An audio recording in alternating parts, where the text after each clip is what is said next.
What's up, Otakus? It's your tour guide here, and it's Sunday, and we're just kind of unwinding the weekend down, and um, we're getting ready for the work week.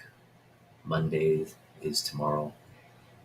I get my last submission from CGC back. And we're gonna unbox it on the channel tomorrow night, so be sure to check that out. Hopefully, you know, I'll probably get to it around 8 p.m. Pacific Standard Time, somewhere around there. If I'm a little late or I'm a little early, we're just going to go as soon as my kid goes to bed and come in here and just unbox it. And we'll reveal what the book is, what the grade is, and go from there. Uh, Tonight, I just wanted to share my King Griffey Jr. collection.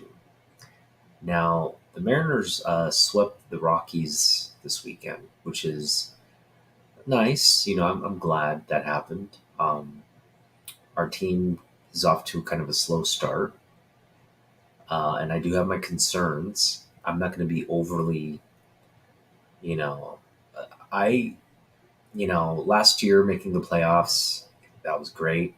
I didn't go bonkers because what good is making the playoffs? Um, at this point, it's it's time for a title. But uh, we're going to take little baby steps. So last year was a big step forward, and I still don't believe in this management. I think Scott Service is a horrible manager, and the GM hasn't really. The photo's not any better. Those guys are like Dumb and Dumber. But I'll let them prove me wrong. You know, if we win a World Series, uh, I will say I was wrong. I mean, I'll go on record um, and apologize on record. But to be honest, um, although I'm hopeful, I don't think we're going to win anything under their tenure. So part of me wants to see this project just go up in smoke and get new blood in. Uh, a real manager in the organization. But anyway, it is what it is. And for now, we're going to continue to support the team. Um, you know, Jared Kelnick is just killing it. He's just killing it. And he's been kind of a disappointment for the most part, but he has flashes of brilliance, and the guy is a talented player. So I hope they manage him well enough to keep him around. I know he's a player that will probably be gone because of how Seattle um, handled his service time. Um, and again, that's part of the mismanagement. And also, I think day to day service doesn't with the way he does his lineup. It's just it's, anyway. Don't get me started. Let's just be happy that they swept the Rockies this weekend, and let's just hope things turn around and we don't regress. And regression means we don't make the playoffs this year, but that's uh, that's a very likely thing, right? Regression is a very likely thing, and then that would leave this management where. All right, so we're gonna go back in time to a more, I guess, joyful time for Mariner fans. Uh, Back when Junior was king of Seattle, and I'm gonna start us off before we get to the actual cards. I've got about 70 Ken Griffey Jr. cards in my collection, and these are things I've had since, since I've been collecting cards since 1985, 84, 85, right? Um, Actually, I want to say 85 is my first year of collecting, because I remember that Topps 85 set. That was just, um, I didn't collect in 84. I can say that for a fact, but I did collect older cards. Like I went back and collected 84 or Topps, 84 Fleer. And yeah, but I was pretty much like just focused on the current period of cards, the current purview of players that were. It's not like I went back and collected Willie Mays or went back and collected like Dave Winfield, even though Dave Winfield was playing when I was collecting. But like the older cards and stuff, I didn't like. I didn't go out and try to get Mantles or Aaron's at the time. I probably should have, because those things have gone up a lot. I mean, not that I could have afforded a Mantle back when I was a kid, but it was a lot cheaper back then compared to what it is now. But anyway, um, hey, what's up, K-pop? To show off my Ken Griffey Jr. collection. Probably won't interest you. I don't know if you're into baseball cards or not, but thanks for stopping by. Looking forward to checking in with you next week. So that'll be fun. Really looking forward to that. So yeah, we're gonna get to again a time. I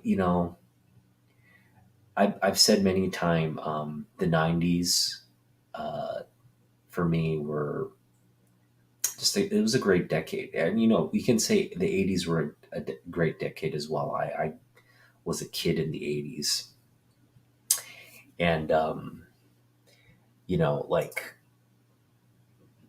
'80s for me was my childhood. '90s though was like when I was an adult. In fact, I turned 18 in '92. Right, I turned 18 in '92, so I was 16 in 1990, 18 in '92, and so it was really the decade I was just kind of like, just discovering. Um, I went off to college. I was just graduated college in the '90s. Everything just kind of was a whirlwind in the '90s in terms of, you know, going through college and then into the workforce. It was a lot happened. A lot happened in that decade. You graduate high school, you graduate college, and then boom, you're in the real world. So, um, but yeah, I mean, this collection is reflective of the '90s because all my Ken Griffey Jr. cards are from when he was in Seattle, and he left Seattle in 1999, I believe. Yeah, '99 was his last year in Seattle, and yeah, '80s and '90s were a good time for cards and comics. Um, you know, I think I think a good example of what the '90s represented was just the the sort of the mass marketability of pro athletes. You saw that with Michael Jordan, right? Michael Jordan was the mold of the pro athlete becoming this household name and figure. It happened in comic books, right? Talk about Rob Liefeld, Todd McFarlane, Jim Lee. These guys became household names in comic books, and just this marketability of high profile figures. It happened in tennis. It happened in hockey. Like they said, you're the face of the league. You're going to carry us through, right? We're gonna market heavily around um, what you do, and from the get go, Junior was the face of the Major League Baseball, right? through the 90s, I don't know of anybody um, who was a better, first of all, who was a better player in the 90s. I mean, you could argue maybe like Greg Maddux, Roger Clemens. You could argue that. You could definitely argue Barry Bonds. Although Barry Bonds, he was a great player throughout, but he he didn't have the attention of the baseball world from like a rookie, because his rookie year was 89, right? So he didn't have the attention of the baseball and didn't just carry that attention throughout baseball. It hurts Junior that he was in a small market like Seattle. It hurt him, but his talent carried him past that small marketability. In fact, you know, everybody knew who Junior was. So I got this. This is a book that came out in 1997, and it was, after the Mariners' miracle season in '95 when they went to the American League Championship Series, and the Mariners were just always kind of in contention. Um, you know, they had a heap load of talent with Alex Rodriguez and Junior there, and yeah, I mean it was a good time to be a Mariners fan. They were always, it was a good ball club. Let's just put it that way. And you had Lou Piniella leading the club. Wish we could bring in someone of his caliber, baseball IQ, into the organization, but we'll see. But anyway, this is a great book. It's like a photo essay in Griffey's own words, and he's just talking about his approach to the season, what he does in the off season, his family, just a lot of different topics. Um, for example, he's talking about his swing here, and they show his swing in like frames. And I'll read a little portion here. When I was a kid, I used to mimic the swings of all the Cincinnati Reds players, guys like Joe Morgan, Cesar Geronimo, Johnny Bench, Pete Rose, Bobby Tolan. So, and that's true. I tell kids now, don't be me, just be yourself. So this is just a great book. And again, just a lot of great photos from, I think, the 96 season, it looks like. So just the season following the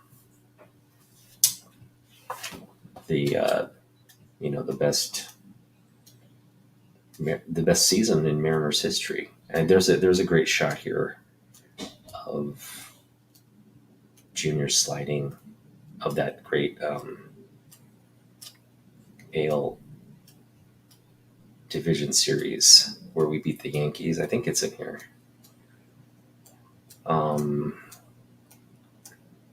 Maybe it's not in here, but anyway,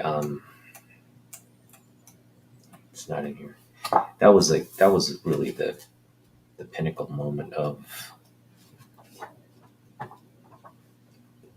Yeah, I mean, that was our first, postseason magical moment. It's a moment with a Dave Niehaus call. It's a moment every Mariners fan will remember. Right? Where is Ty Locks? He's been MIA. I haven't seen or heard from him in a while, but we'll see. Okay, so we're gonna get to the collection now, and I'm just gonna get my cards out here.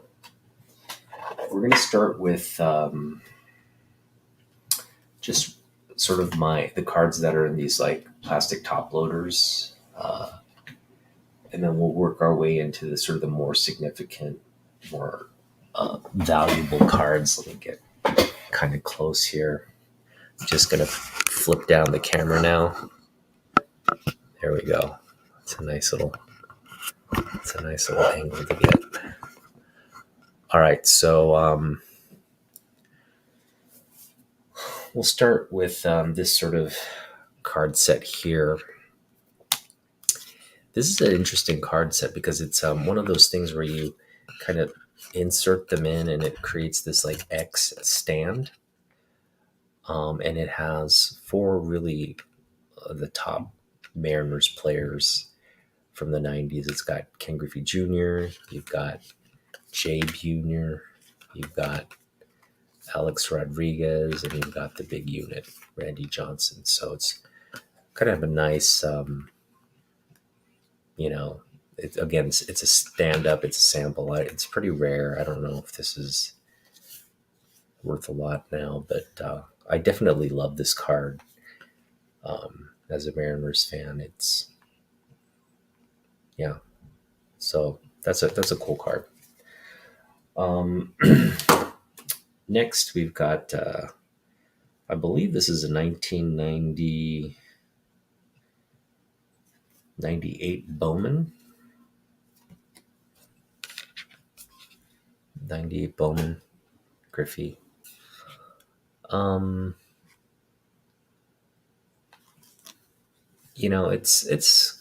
It's a nice card, I guess. It's got his 97 stats versus teams, it looks like. And I mean, kind of gives you this team breakdown, what he did against various teams in the 97 season. Why is it so out of focus? Anytime you get Griffey with his cap on backwards, that's a great photo to have in the collection. All right, and then we've got this card here. This is another not sure what this is. This is Donruss Preferred. It's a Power Preferred. It looks like it's some kind of, no, it's not an insert. It's just like a set there. Now, for me, what makes a great card, aside from the design, is first of all the photo. It has to be a great photo, and nice portrait shot as well. If it's like this to me doesn't scream like a great card. Donruss Preferred. What year is this? I think this is also 98. Not a great card, but still good.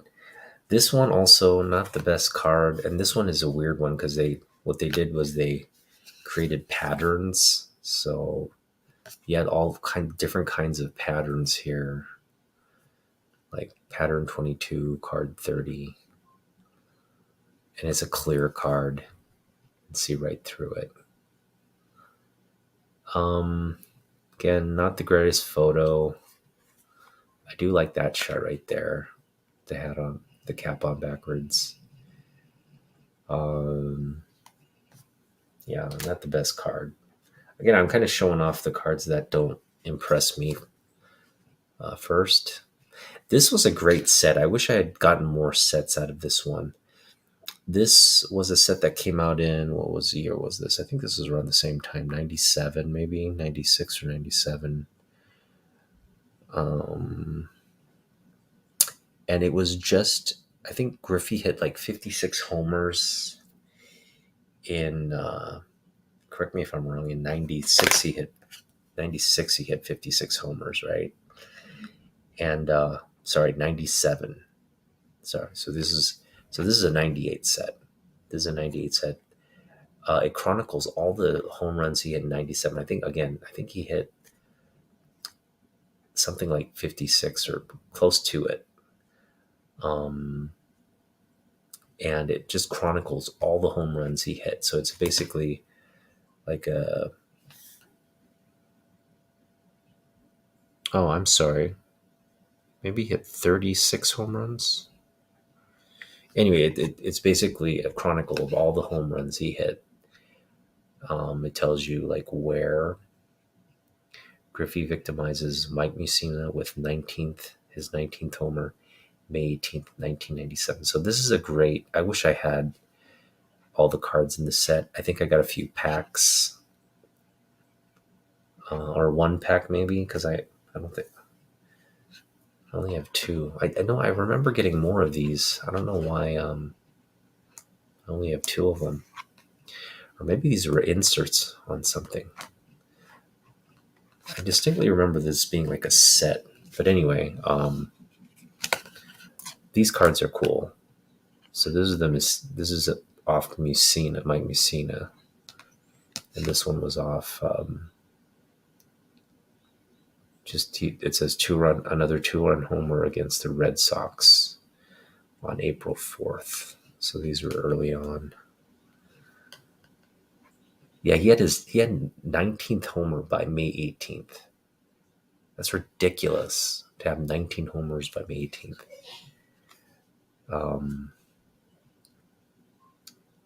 Yeah, that's crazy. All right. Now this is actually a card that is one of my like, in terms of like the design and the photo and everything. That's just a great shot right there. Love that one. Top seeding club. On the back, I have an upper deck card, so forgive me, but I don't think the back is all that interesting. But that front there, this is like a chrome type card, so it's reflective and it's like metallic. It's pretty cool. This one is cool too. The flare, nice.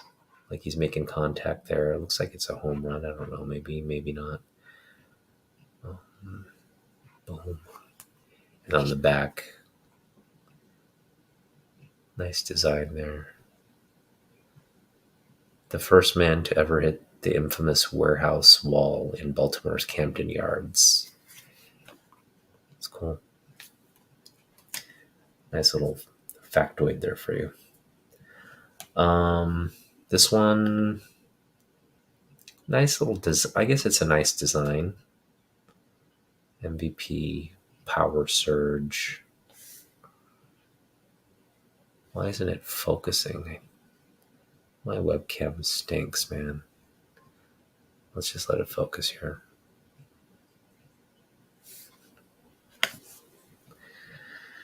Sorry, guys. Got webcam issues. Let's do that again.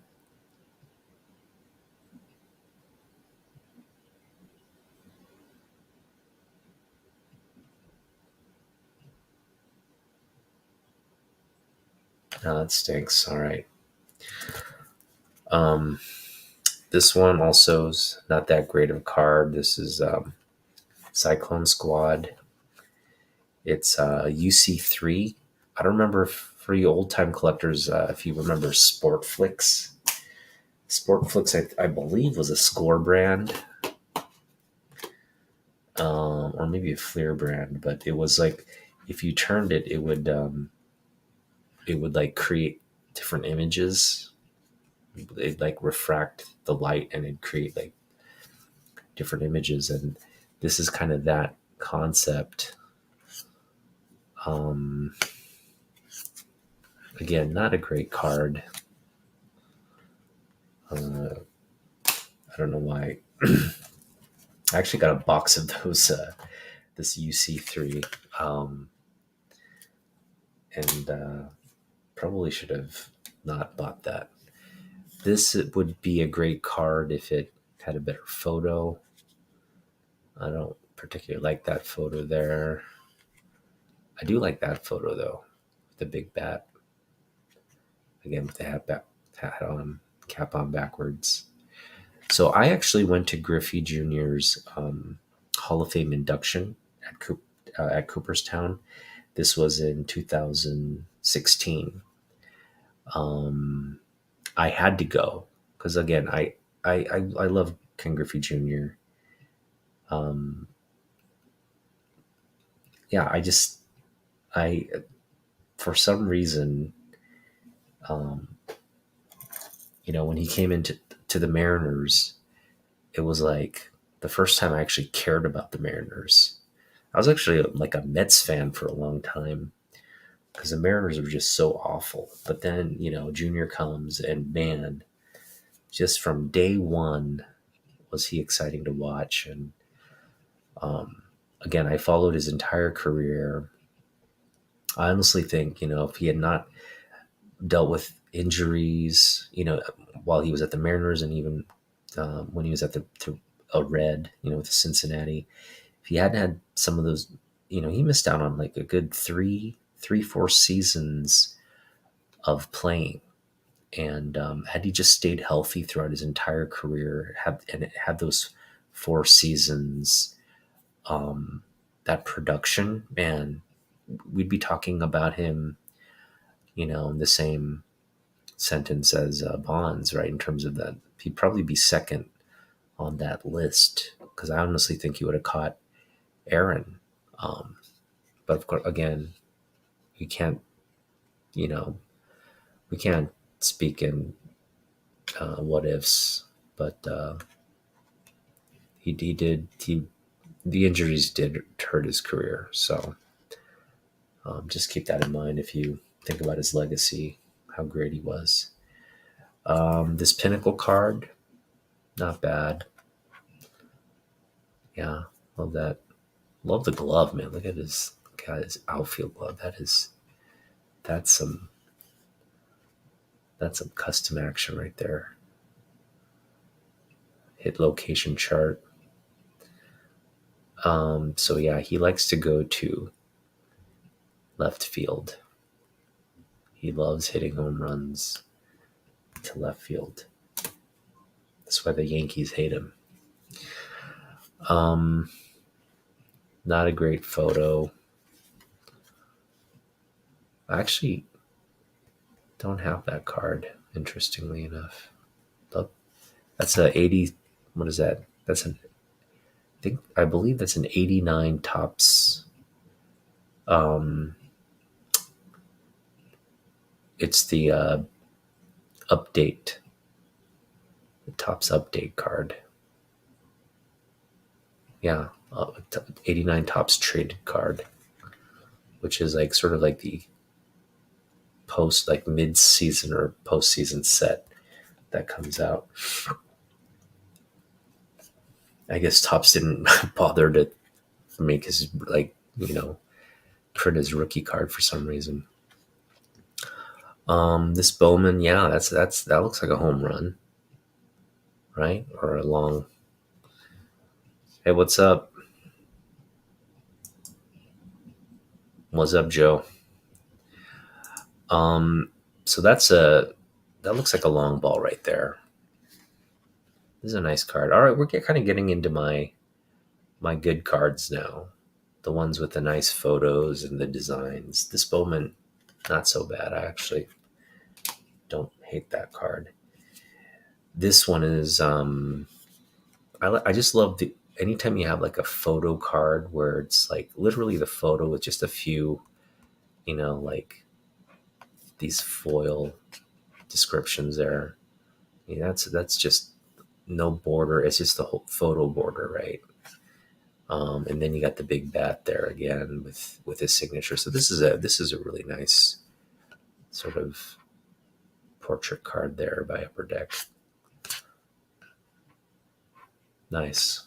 One of my, I think that's one of my favorite cards in the collection. I mean, everything from this point on is like we're gonna get into like they're cards I like. So this is a 93 SP Upper Deck. So it's one of his earlier sort of cards. Great action shot there. And then here, it's going back to the bag or sliding in. That's a great shot with the smile. Gotta love Griffey there. Here is a 1991 Leaf running the bases. Looks a lot like his dad right there, right? And you see him right there. The kid, Junior, the kid. Um, yeah, score select 94, not bad. Stadium Club, looking like he's going to try to steal. Right. Um, this card here is one of my all time, probably like, yeah, it's probably my favorite card. Just because you see the ball going off the bat there, that's such an awesome. Uh, this is, I think, a 97 Zenith. Yeah, 97 Zenith. Beautiful photo shot right there. Love this card. This is what I'm talking about. Just, you don't see anything except the photo and Zenith, and then you have on the back some stats and hit location chart and all that. So that's pretty cool. That's a really cool card. Um,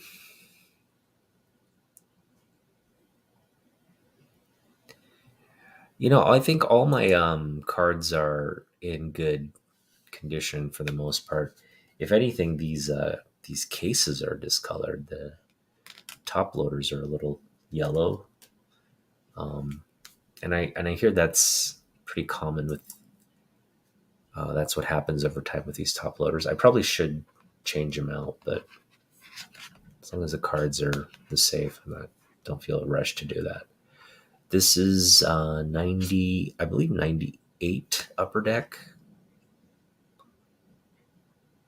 I like the design, Upper Deck designs. They are flashy, and this is pretty standard. You get the the stats there. So in '97, he hit 56 home runs. See, I'm right. That was the year he hit 56 dingers. Man, that's a lot of home runs. Again, he had 19 home runs by May 12th, was it? That's ridiculous. That's just like a sick pace. Here we go. This is a 94 Fleer Ultra.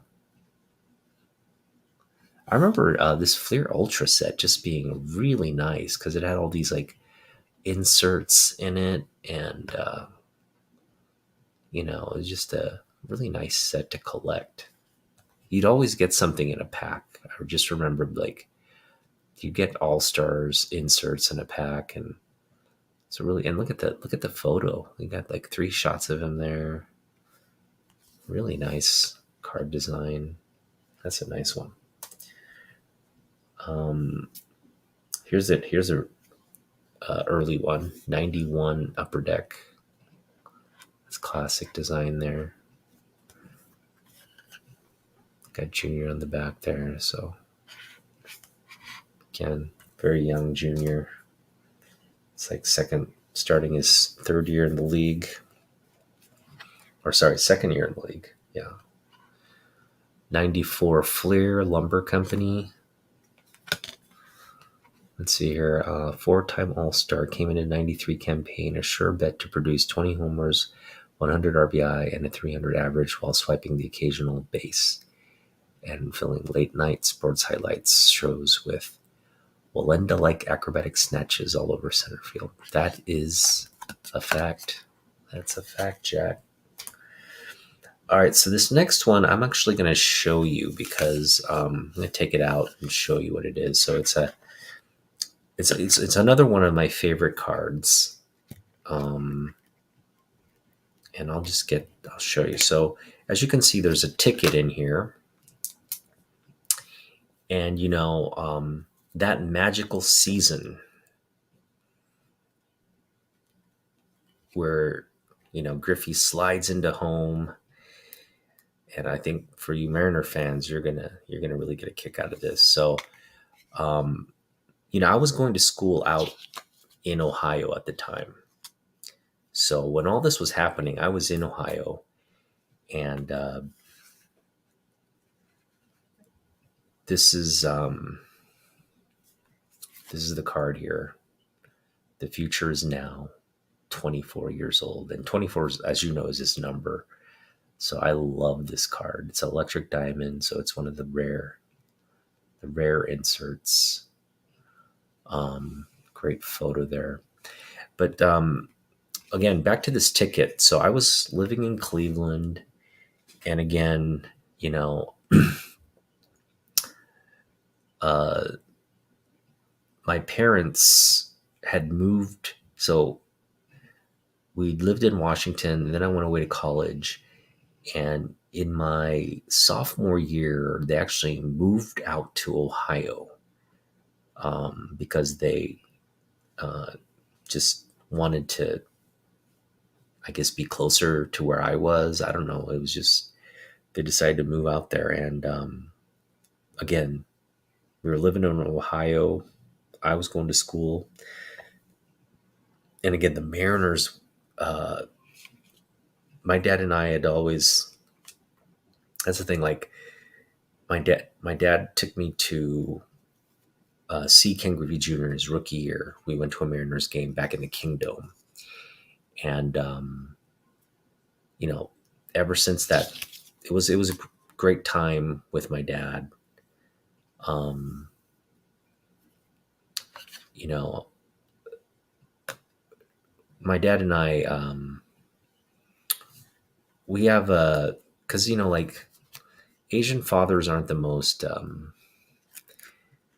they're not the most like uh, talkative people. Asian men aren't that like communicative. Um, Ken Griffey Jr. Did not ever do steroids, but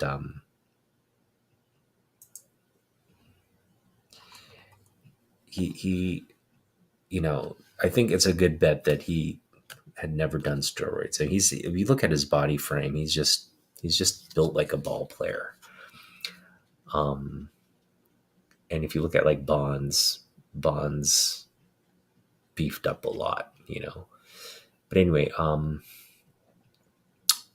so my dad, so when the Mariners beat the Yankees, and when we went to our first ALCS, um, my dad got us tickets, and realized that these tickets are really hard to get, even though they're like nosebleed tickets.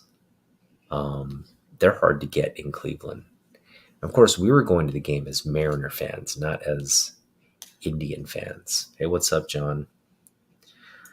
So my dad got us tickets. I'm all excited. We getting in our we so we're going to game 5. What is this? I think it's game 5, right? No, sorry, it was game. I think it's game 2.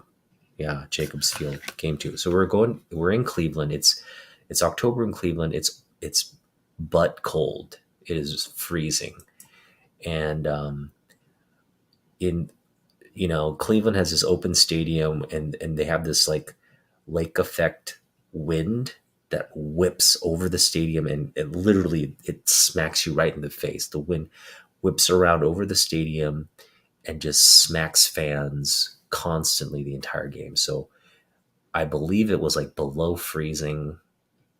We're sitting in the game. We're bundled up, but we're decked out in Mariners gear in a sea of Indian fans. And yeah, I am not fond of Cleveland fans at all, because they were pretty abusive to us throughout the entire game. We got beer thrown on us, and this is the crazy thing. Like, we lost that game. Okay, it was first of all, Norm Charlton was tipping his pitches, and so it came out later that Norm Charlton, the sheriff guy who got us the guy who was like really integral in our bullpen, guy who just shut down offenses. But in this Cleveland series, every time he came in the game, they tagged him. And again, he was tipping his pitches. They were sitting on his pitches, and they were just they torched him. They torched. It was a pretty close game, and then the bullpen.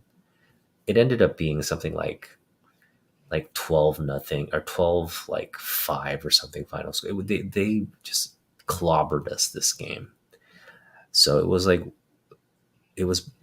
both the best and worst baseball experience of my life, because it's a memory I will cherish. Um, it's a memory of my dad that I'll cherish forever. Okay. And we were so excited to go to this game. And then, we got like beer thrown on us. It was freezing cold. I think we stayed for almost the entire game, except I think we left in like the seventh or eighth inning, because it was over. It was over way before then, but it got to be too much. And it was a playoff game. We wanted to stay as long as possible, but I think we ended up leaving a little early, maybe in the eighth inning, seventh or eighth inning. But we left, and then I just remember getting in the car with my dad. We weren't saying much because we were both kind of dejected that we had lost. And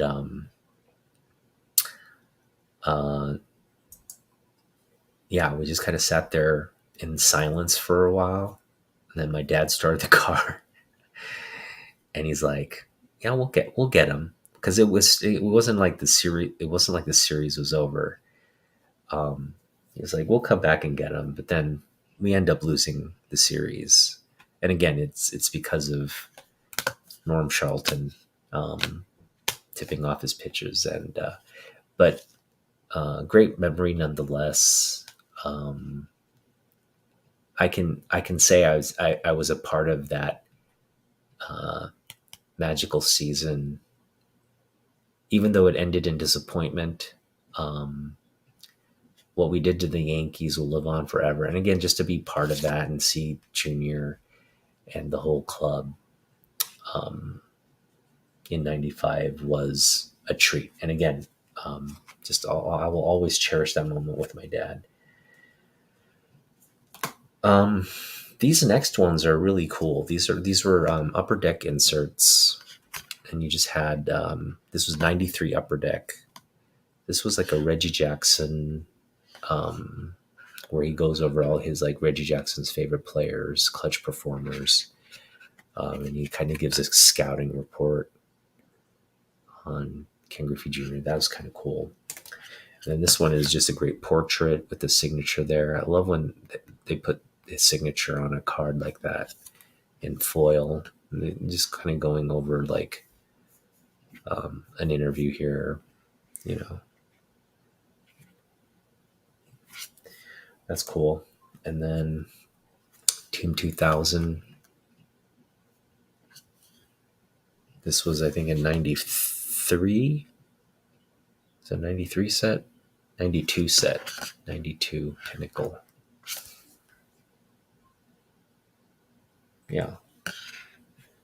Team 2000. That's a nice card right there. Love this shot here with the bat. This is actually another one of my favorite cards back when it was like the sky's the limit with A-Rod, and he was slowly becoming, because talent-wise A-Rod was there, right?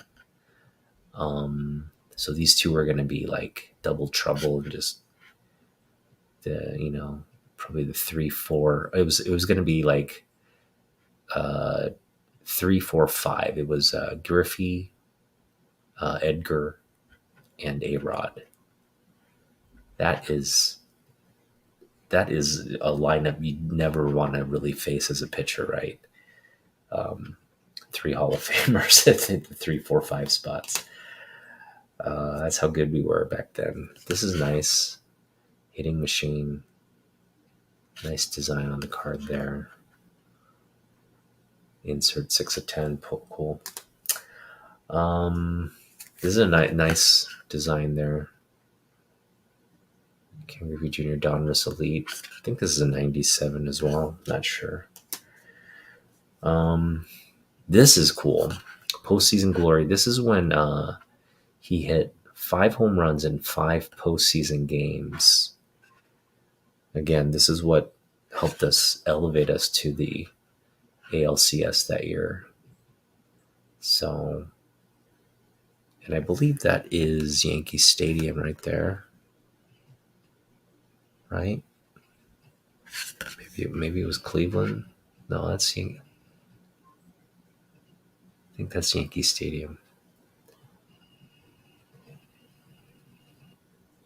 Not entirely sure, but either way, he did hit a lot of home runs at Yankee Stadium. Profiles by Kirby Puckett. This was 96 Tops insert. This is a cool card. Puckett gives his sort of scouting report on Griffey Jr. And, these two were like friends. Griffey had a lot of respect for Puckett. And Puckett, man, what an amazing player he was. Kind of tragic how he passed before his time. So in April of '98, Griffey hit the 300 homer mark. Less than 10 years in the league, and he gets to 300. And this is 96 Tops, him sliding into a base there. Home field advantage. Yeah, he's chasing down a ball there. Kind of give. In 1993, Seattle finished above 500 for the second time in 3 seasons. So, like that doesn't sound like it's impressive, but mind you, we had never had a winning season until 1989. So just keep that in mind. It's to be a Mariners fan. Nice SP card there. The bat drop. That's nice. There he goes. Base running there. This is just a nice sort of fielding, hitting shot. It's reflective. Got nice stats and a nice photo there. Nothing all that great. I do like this photo here. The stats there. The batting stance. Then you got this. This is a flare. 94 flare. There you go. Fastest bat in the West. This is a 90. What is this? 94 upper deck.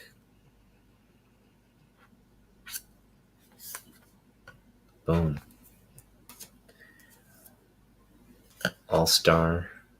Again, this is that 94 Fleer Ultra set I was talking about that I liked. These are the kind of inserts you'd get. All-Star team. Not bad, huh? And let's see here. We've got Flare. I think this is 93 Flare. Kind of similar to what you look at the Flare cards. I'm going to show you 3 Flare cards here. They kind of just go with the same kind of design, like the concept, right? They have like this batting stance shot and then sort of this close-up shot, and then they do the photo stats here.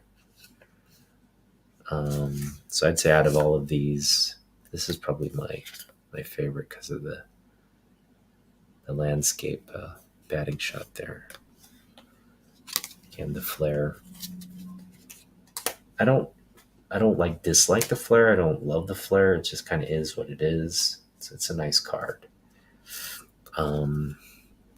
Again, that UC3 I was telling you about, you kind of see, if you flip it, kind of gives you like different dimensions. Again, is not the best card. This I love. I love this emotion set, man. They had this in basketball as well. Just great, and like you had. I love the the iconography on this one, the font, the use of the font and design, emotion. That's pretty cool. Platinum Power is just sort of a die cut card there.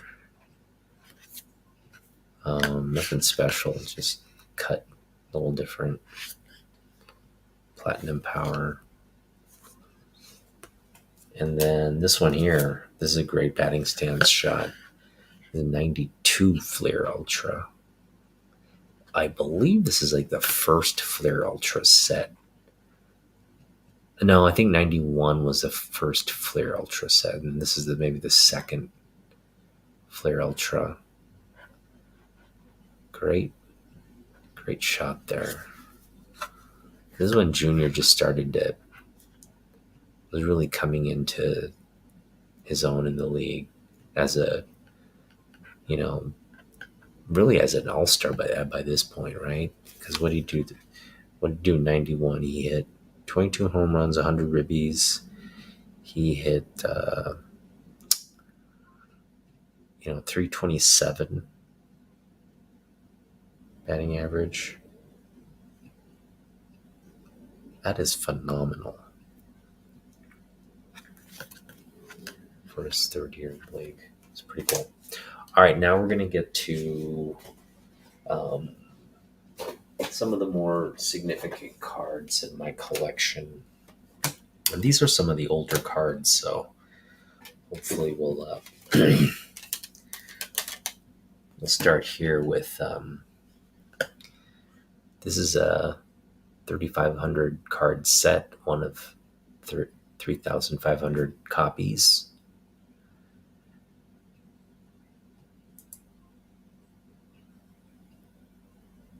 Oh dear.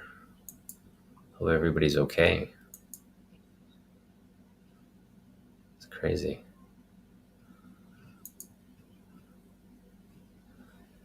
Yeah, Randy Johnson was on the team then.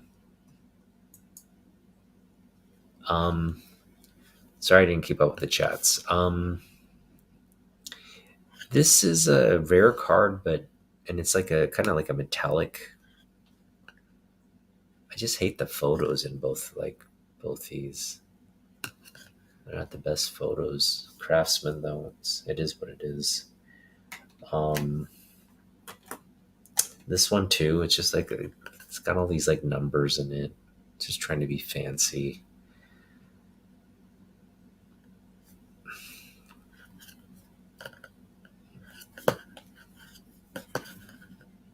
Hot numbers. So what the hot number in 90, this was from his 94 season, I believe.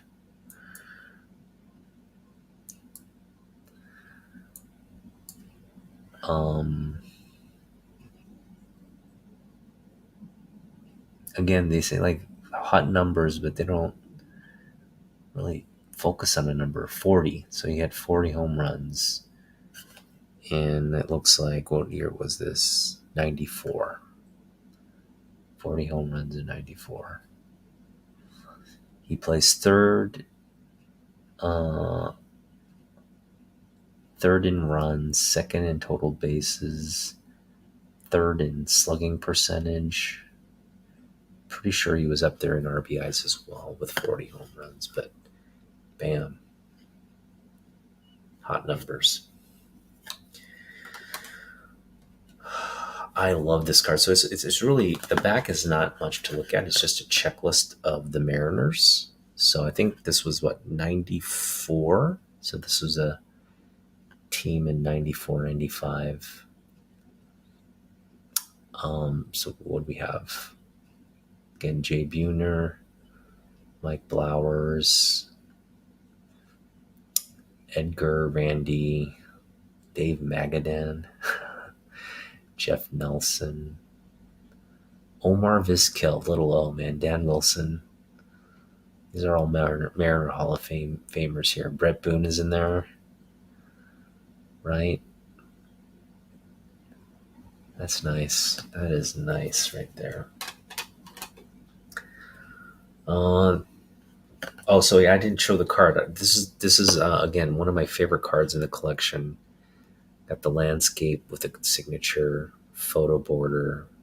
I love this card, man. Everything about it screams Griffey. So love that. This is nice too. Got the nice back there. Got the nice design. Nice home run swing. Boom. This one I also like. It's this like hologram. It's also die cut, and you got the back there. KG1. Cool. I'm sorry to hear about the car fires. That's not good. Edgar was, I mean, he was really the best hitter, like in terms of like just contact hitter, right? He's the most fear, and that's the thing. Like that's what made it so scary. You had Junior, and then you had um, Edgar.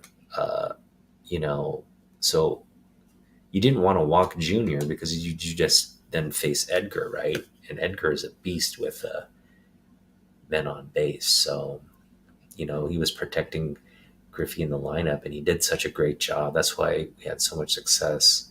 That's why Griffey really had. I mean, had Griffey not had a great hitter like that behind him, he would have gotten walked a lot more.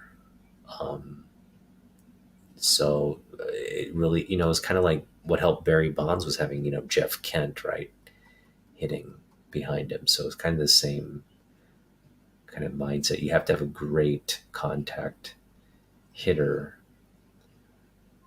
backing up your three guy. And the Mariners right now lack that. They have they really should have I don't know, I think sabermetrics kind of messed up the way people do lineups now. But the three hitter should always be your best hitter.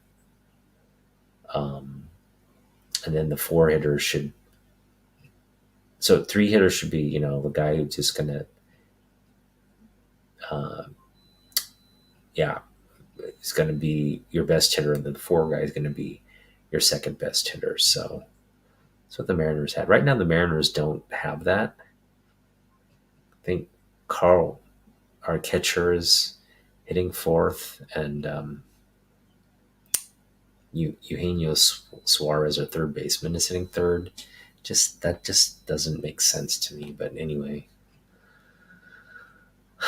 it is what it is. Don't get me started on today's Mariners. This one is a nice. This is the rarer insert, and nice set here. I think this is 95 SP. Yeah, 95 SP right here. Nice card there. I really love this card. So this is a set that I won from Upper Deck. I actually have the entire set of this. The thing is, I have it with my parents somewhere. I'm hoping that because I put like just the major stars in cases, and then I put the rest in like um, binder, like what do you call it? Sleeves, like binder sleeves. Um, so, and there's a lot of great like Piazza's in this, Bonds is in this, McGuire's in this. Um, I want to say Sosa's in it. Uh, like just a lot of great hitters from this era on this beautiful Mickey Mantle set. So again, just Griffey. I have Griffey and Bonds in cases, but the other guys, I'd love to get my hands on that set and just have it, kind of keep it together as a set. But this is my favorite card in that set. Next one, we have another 8 straight home runs.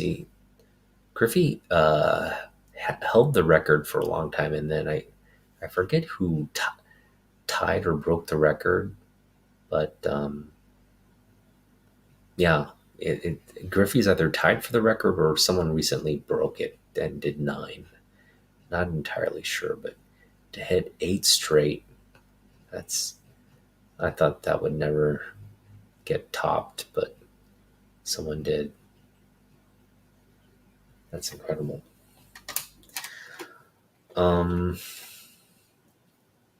This is another nice card. Again, the Flare 94 Flare. This is an insert, Flare insert, 6 of 10. It's outfield power. That's nice. This is another one of my favorite cards, and as you can see, it's a slide. It's actually a slide. Like, let me get the back here. See if you can see it this way. You see? Like the light refracts through it, and you can see through. It's a film, and you can see it's an actual slide, like you'd have in a slide show. Which is, slideshows are, man, those are that's dead technology right there. So, no, I mean, if you're still looking at photos through slideshows, that I don't know anybody who does it would do that. If you're real old school, I guess. If you're like some like, like hippie from the 60s dad who just went all in on slideshows, I guess. That's something. But this is a cool card, right? I love the fact that it's him at New York. Probably torched them for a home run or something right there. Boom. Hate the Yankees. If you're a Yankees fan, yeah, I want to say something mean, but I won't. 1990 Upper Deck. So we all know the 89 Upper Deck, right? His rookie card. That's famous, but the 91 is just as nice. Look at that. Looking more like a professional ball player there. This is nice too. Stadium Club. This is 1991 Stadium Club, is it? Yeah, 91 Stadium Club. This was a great set. Kind of set the standard for the photo borders and all that. Beautiful shot there with Griffey. So these are all great cards, early cards that I love. 2 more early cards here. We got his first. So his 89 Topps Traded is his first Topps card, but this is the very next year, 1991. You get the iconic Topps Rookie Cup. All-Star Cup. Is it All-Star Rookie or what does it say? Yeah, All-Star Rookie Cup. Boom. And back when the cards were still could have wax stains, right? The old wax packs. And then this was the first score set. I remember that this is a nice set right here. This had the primer, the color backgrounds, like red, green, yellow, blue. I think there was also purple backgrounds as well. It's a beautiful set. They had orange backgrounds as well, just for like a rainbow. Look at that blue and yellow Mariners. And look at the ball being hit by Griff right there. Man, that's a great shot. I love this card. This is a great card. All right, so now we're going to get into the big boys here, the big Griffey cards in my collection. And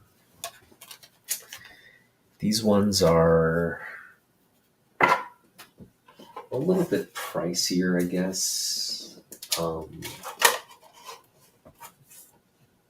In terms of value, they're definitely pricier. And we'll kind of work our way into it here. So let's see here. We'll start with Special FX. It's a hologram there with the cap on backwards in that hologram. Actually, I really like that 3D hologram shot. Yeah, and just a great back. Got the X cut there. Pretty cool. This one's got a blacked out as a mystery card, but it's like a chrome, like a foil chrome type deal. It is Griffey's card because you can kind of see through the film and make out the player. The player, what is it, silhouette? So it is a Griffey card. Again, the photo is just not that great to look at, but look at all. You got Nomo, you got Ripken Jr., you got Piazza, and you got the Big Hurt. So there's a nice set right there. Of course, the Griffey's the one I wanted to get in that set.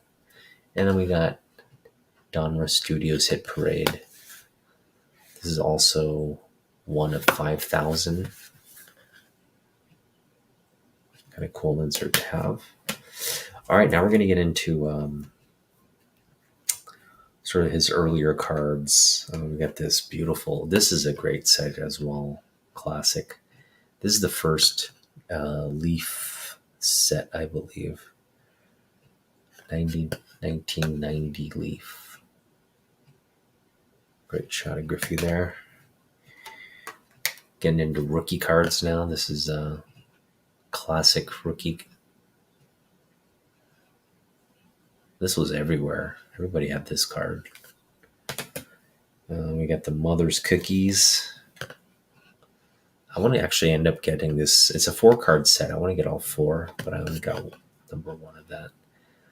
He is looking so goofy and he's looking like a kid there, right? He's just like a little kid in that photo. He's looking more manly here. There you go. Still looking very young. Rookie, 89 Fleer, rookie. This was actually my first Griffey card. I remember going to like a card shop and getting this and being so ecstatic. Another high grade. There you go, kind of like a scratch off card. I don't know what this is in reference to, but yeah, it was a scratch off card for the Mantle set. Yeah.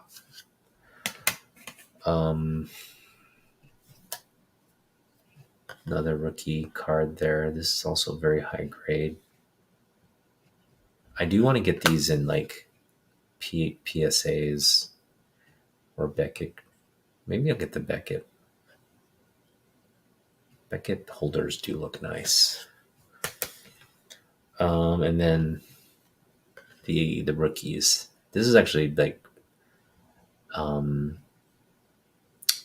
if you were to compare the rated rookie and the rookies, I think I'd give the edge to this one.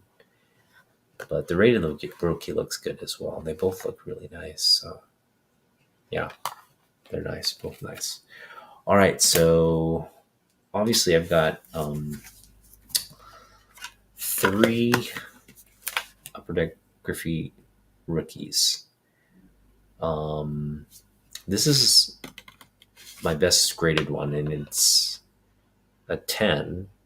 I think it would be a 10 across the board. It's just it's sharp corners.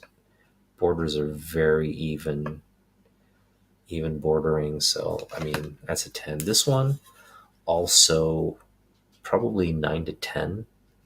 The bordering is maybe just a little slightly off, but also very good. Again, the bottom there probably is just a a hair shorter than the top. So, I mean,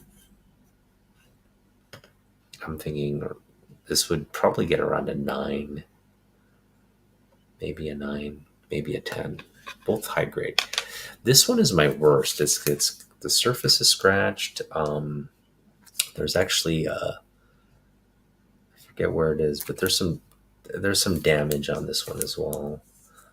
I think there's like a scratch on it, and so it's the surface is not the best, and it's actually kind of like my worst graded one. But what's behind it is something that is really one of the top. It is probably, as great as comic books are. This is this trumps anything I have in terms of comic books. So I'm gonna just show you what it is here if I can get it out.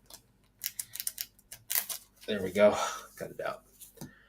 And that is a ticket from April 30th, 1989. An kind of early season game, I guess. Kind of where we are right now. My dad and I, this was like a day game. I remember, and also, again, it was the first time I think Cal Ripken Jr. and Ken Griffey Jr. It was their first game that they had played in together. So it was like a matchup of the juniors, kind of, and this is my ticket. I don't know what happened to my dad's ticket, but anyway, my dad took me there. It was a day game in like the middle of the week. It was in the Kingdome, which is not the best place to watch baseball, but I will love my memories of the Kingdome. I love that place. Just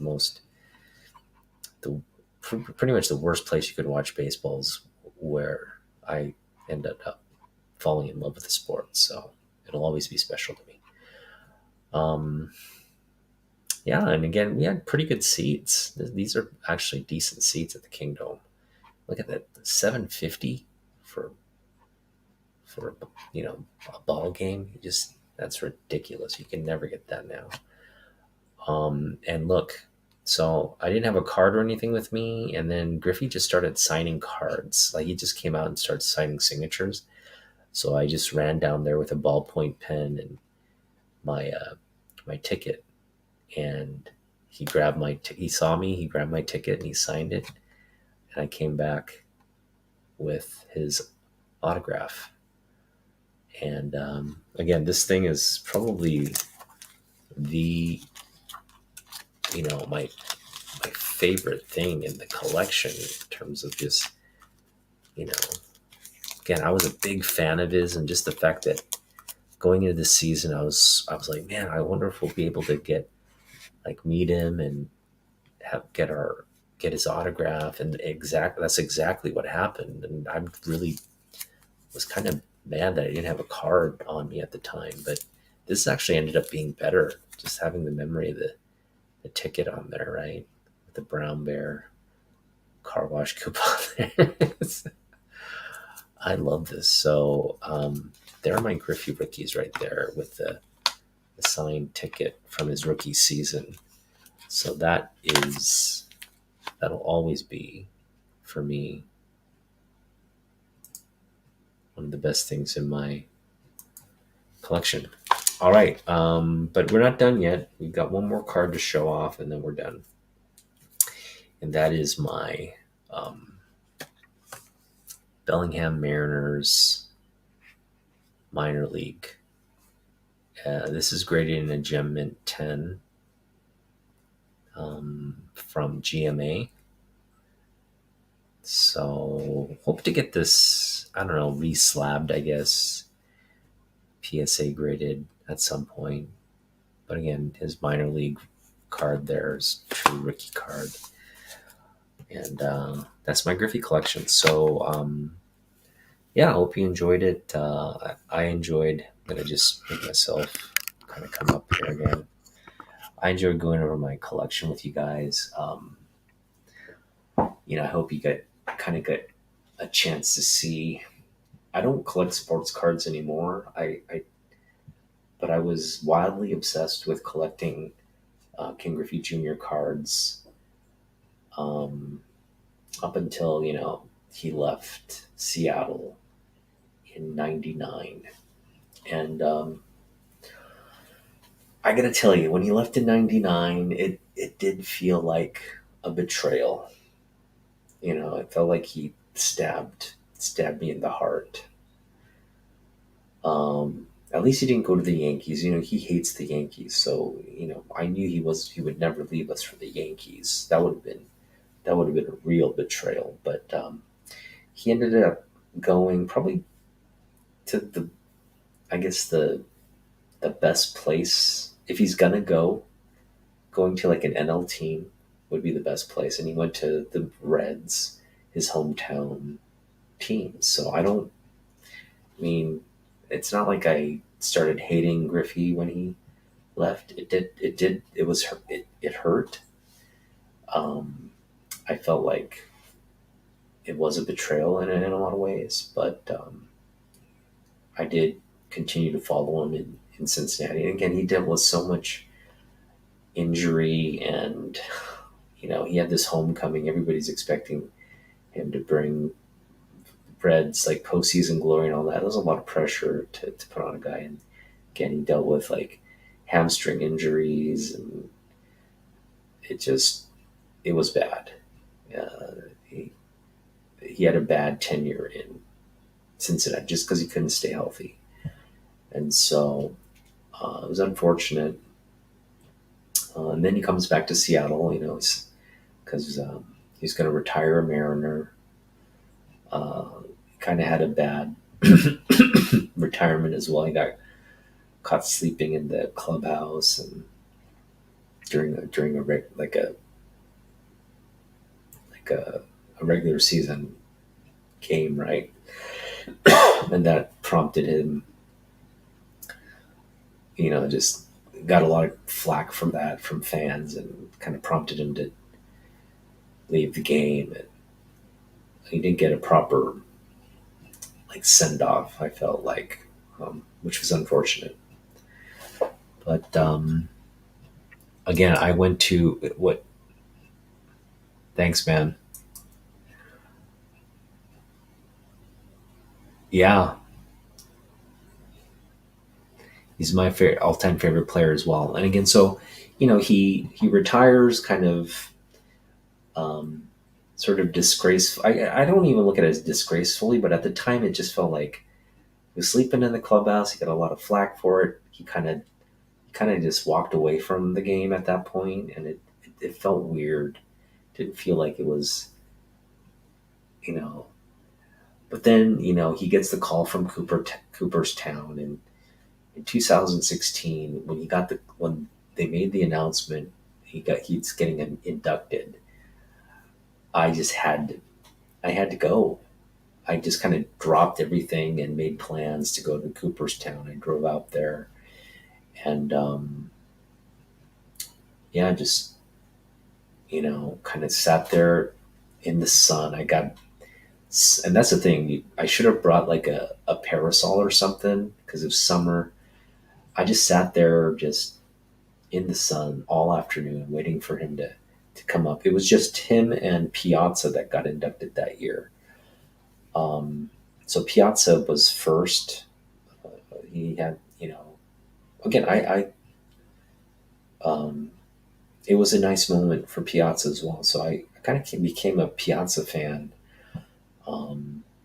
after that whole day because they were looking back on his career, and he kind of gave an emotional speech as well. And so I was cheering for him. I was cheering for Piazza that day. It was his day. And then, Griffey comes on and he gives a speech and he turns his cap backwards, and it was just a great day. It just really felt like I'd been following his entire career since I was like, in high school. And, he took us to the heights. He delivered on promise. He got us to the postseason. He got us to the ALCS. Really, I mean, really, we were the better team that year. We should have beaten the Indians. But again, you know, baseball, you don't you don't tip your pitches in baseball. When you do that, and the team is just waiting. They know what you're going to throw, and they're just waiting. That's a killer right there. So they beat us. They cheated to beat us, but it is what it is. Um, but like just going through the ups and downs that decade in the '90s, right? Um, Between getting the postseason and then not getting back, and then Griffey leaving and getting back, having like winning a season, going to ALCS again with Aaron this time, and Ichiro coming in, and then the team sucking for 20 years. That's kind of where we're at now.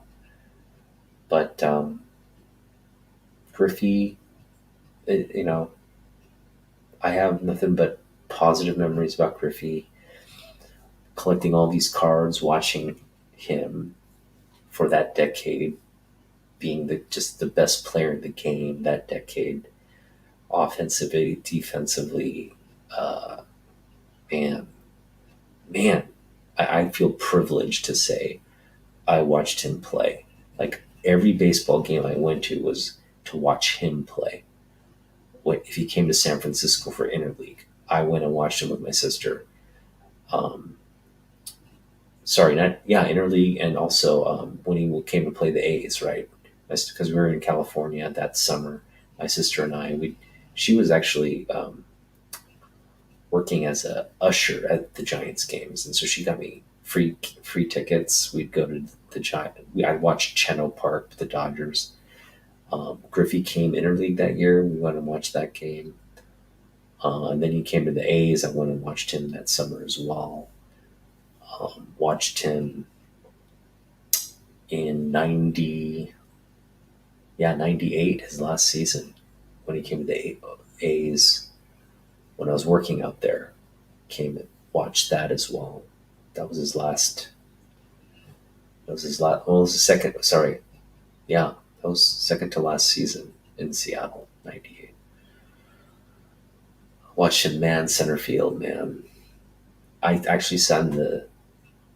When you go to watch Griffey games, you're not. That's the beauty of watching Ken Griffey Jr. You don't necessarily have to have the best seats in the house. You can go to the bleacher seats and watch him man center field. Right, that's the best just to see him in center field. Like have that angle where you're like just looking at the back of his jersey and just watching his every move. That's why you watch baseball, right? You have a player like that you follow whole career from rookie season to Hall of Fame induction. And I just shared like 70 cards with you, but really, I hope you know interlaced in all these cards is the story of me as a fan. Um, you know, uh, as a baseball fan, and like I said, I was a Mets fan, but I was living in Seattle. I was watching Mariner games, Alvin Davis, Mark Langston, Danny Tartable. I was watching them. Just had no interest in them. They weren't winning. They weren't. There wasn't a star there. I was a Mets fan because of Doc Gooden, um, Darryl Strawberry, right? And so when Griffey came along, man, that you got to realize like that was a game changer. It's like I actually cared about my team for once, and so um, I'm hoping that comes back. I'm hoping that comes back because I have a son now, and my son he's 3 years old, but all he talks about, because we've taken him to Mariners games. Well, we've taken him to Mariners games to see Shohei Ohtani, which is kind of sad. It shouldn't be that way. But we got him a Mariners jersey, got him a Mariners cap and everything. But all he talks about is Shohei Ohtani. So 3 years old, he's already an Ohtani fan, and that's a little bit heartbreaking for me. But at the same time, I think Shohei Ohtani is great. So I'm a fan of Shohei Ohtani's. But the Mariners did have an opportunity to bid on him and bring him. They didn't want to post $2 million to, $20 million. They didn't want to post $20 million to bring him to the Mariners, which in hindsight was stupid. But again, our management isn't the brightest. And now they're talking about, oh yeah, we're gonna be in the bidding for Ohtani when he becomes a free agent. The Mariners, right? We're gonna pay him $650 million.